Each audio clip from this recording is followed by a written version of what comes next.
Malam itu, aku sendirian di rumah. Istriku sedang menginap di rumah orang tuanya, dan anak-anak sedang di rumah teman untuk bermalam. Aku nikmati ketenangan, menonton TV sambil duduk di sofa dengan secangkir kopi hangat di tangan.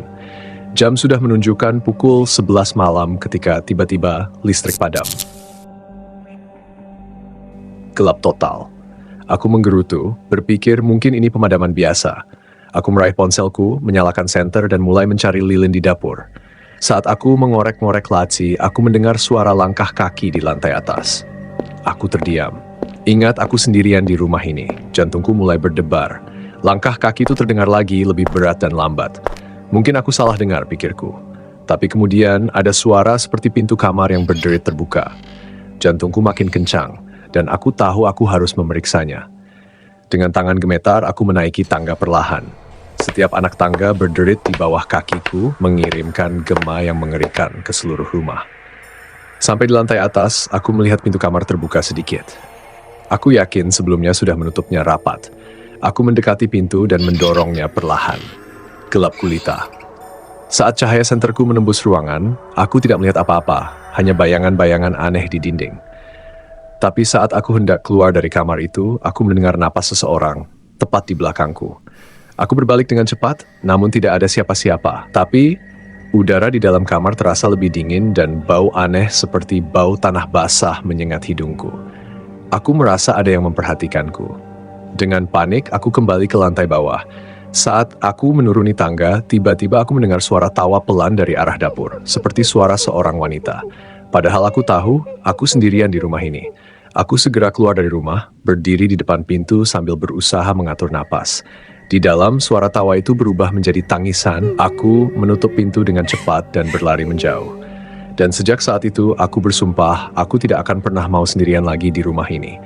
Karena aku tahu ada sesuatu yang tidak ingin aku berada di sana.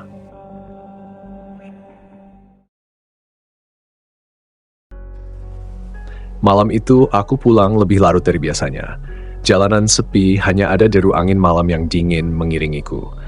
Jalan setapak di depan rumahku selalu terasa lebih panjang saat malam. Lampu jalan redup, hanya menyorot sebagian kecil dari trotoar, membuat bayangan panjang yang bergerak seiring langkahku. Saat aku melangkah, aku merasa ada yang aneh. Suara langkahku bergema aneh, seperti ada langkah lain yang mengikuti. Awalnya, aku berpikir mungkin hanya pantulan suara dari dinding di sekitarku. Tapi, setiap kali aku berhenti, suara itu juga berhenti. Setiap kali aku melanjutkan langkah, suara itu kembali. Aku mulai merasa gugup. Tanpa berani menoleh, aku mempercepat langkahku.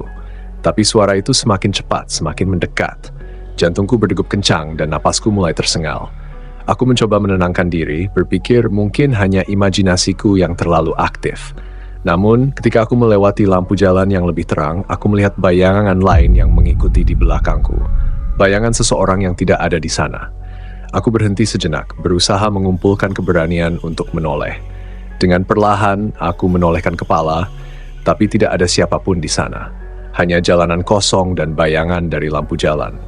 Tapi aku tahu aku tidak sendirian. Ada sesuatu yang mengikutiku, sesuatu yang tak terlihat oleh mata biasa.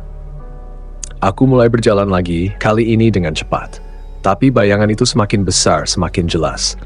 Aku mendengar bisikan-bisikan halus, seolah-olah ada seseorang yang berbicara tepat di telingaku. Kata-kata yang tak kupahami, namun membuat bulu kuduku meremang. Akhirnya aku sampai di depan rumahku. Dengan cepat, aku membuka pintu dan bergegas masuk, menutup pintu dengan keras di belakangku. Namun, ketika aku berdiri di balik pintu, mencoba mengatur napas, aku mendengar suara ketukan pelan dari luar.